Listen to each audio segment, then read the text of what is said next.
welcome back to my channel. My name is Elyse Andrews and I am a designer and illustrator who just graduated from college, and I am trying to navigate everything that's going on in my world. One thing that helps me navigate that, journaling. And that's what today's video is about. Basically, I'm celebrating the completion of my first journal, not like my first journal, but like my first fully completed journal with words on all of the pages. I'm very excited. This is the first time I've actually done it, and I am just wanting to tell you about my experience doing that, how journaling helps me, and some other ways that I use journaling in my life. This is the journal that I just finished. I wrote in it from November 27th, 2019 to June 7th, 2020.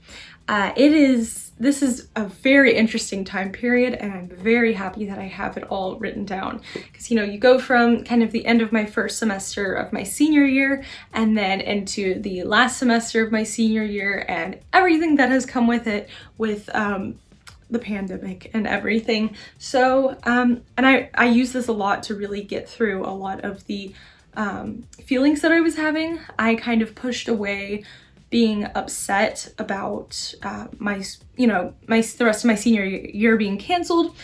This kind of helped me write it all out and just remember how I felt at the time. And I think that's going to be really important, whether it's, showing this to my kids someday or talking about this time or even just reflecting on changes that have happened to me. So how I use journaling. So I don't really have any strict rules as to how I journal. I really just kind of open up my journal and I start writing. I usually do it in the morning because I feel that it's really helped me, especially lately, kind of figure out what I'm doing that day and kind of get a lot of ideas out of my head. Sometimes I wake up feeling kind of anxious and I go on my walk and then I kind of think about it, and then I just need to get these ideas and thoughts out into the physical world, sort of. So I write them down in my journal.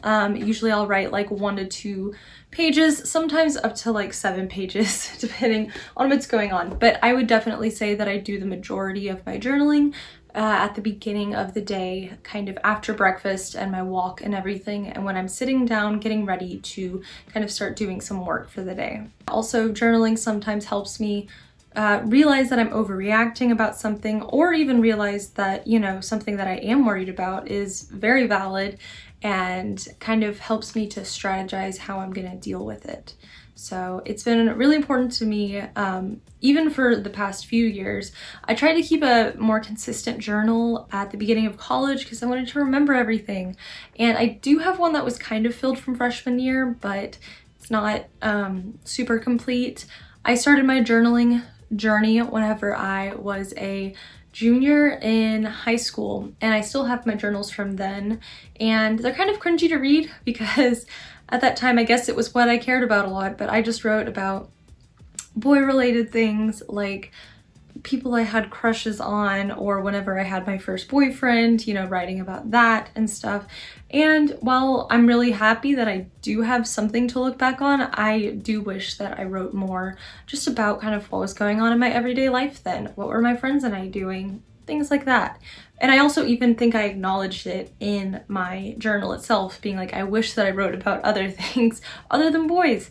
So that's just what was occupying my mind at the time. That's what I needed to use journaling for then, so I'm not too frustrated with myself. In terms of looking back on journals, I've recently really been enjoying looking back at the journal that I intentionally kept very well from Madrid and Berlin when I studied abroad last summer. I will never shut up about studying abroad in Madrid. But yeah, I spent like 8 weeks in Madrid and kind of around Spain, and then I spent a week with my boyfriend and some of my friends in Berlin after that trip, just to visit and kind of get to know another city. So what I've been doing is every single day I will open it up and see if there's any entries from that day a year ago. So right now I'm still around the time of getting used to the city and everything, and it's just really sweet. And especially during, you know, with everything going on right now and being stuck at home and not being able to travel. It's really nice to be able to look back on those memories and really reflect on how happy those times were and how new and different they were, because things can really feel very ordinary these days. So it's just a nice little kind of escape that I have for myself, usually every day. I'm really excited to kind of do the same thing I'm doing with my Madrid journal, with this journal, because it'll just be interesting to look back at it a year later in November of 2020 and then read through to this time. I don't even know where the time frames are, but you know what I mean. What kind of journal do I use? I personally really love moleskin journals. I usually get these from Barnes & Noble, and they are great. I like the lined variety of them, but I'm straying from my passion for moleskin journals. I have like maybe 5 or 6 moleskin journals that I've used, but now I have this precious little journal that I am starting up since I just completed the other one the other day. This is one of the free gifts you could get if you pre-ordered from Target, the new Animal Crossing game. So it's really cute. It's kind of the same, it's lined and it kind of has that soft but hard cover, if you know what I mean. And yeah, and it has a bunch of dates and it has the calendar in it too, and it has dates for different characters' birthdays in it. So it's really cute. Don't think you can buy it anywhere, but I'm excited to write in it, even though it kind of shifts up the kind of aesthetic I have for my giant stack of journals, but whatever.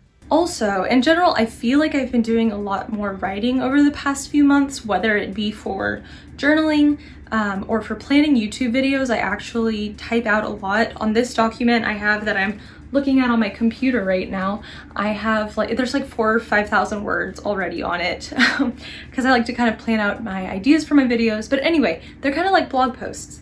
And so I've been doing a lot of those, and I've been writing those pesky cover letters for job applications as well. And I've just been doing a lot of writing, and I think that's been really good for me, because for the past 4 years, I've really just been doing academic writing. I had a brief moment where I was writing creative copy for an advertising class, and I loved it.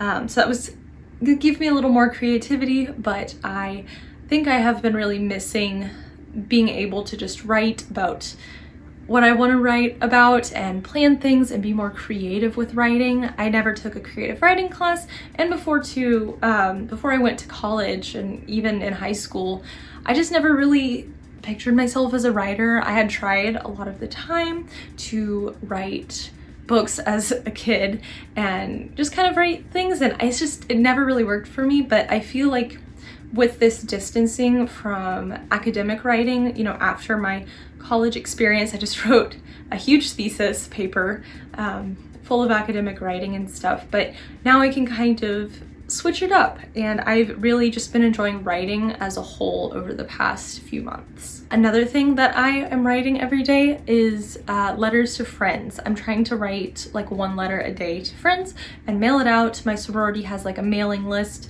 of addresses where you can send letters to people, and I've gotten so many really sweet letters back, and it's just been really fun communicating this way, and also sort of a form of journaling to me. I just don't get to keep the paper. In general, writing and journaling has helped me view myself and kind of the world more clearly, especially whenever I go back and I reflect on my past journal entries, and even just looking back like 2 or 3 weeks. It's really interesting to see how I think about things, how my mindset has changed, and just kind of what's going on at the time. What are my priorities? If you want to do something, whether it be exercising or making art every day or journaling or something else, it's really just about taking steps to make it as easy as possible for you to adopt that habit. No pressure. I don't put it in my planner. I don't try and, you know, make myself do it in a certain way every day. It's just, for me, it's a brain dump. For you, it might be something else. You don't have to follow what everyone else is doing. Just find a way to get your ideas and words out. So just do that. If you want to watch this old video of me talking about journaling, I'll link it in the cards above or whatever.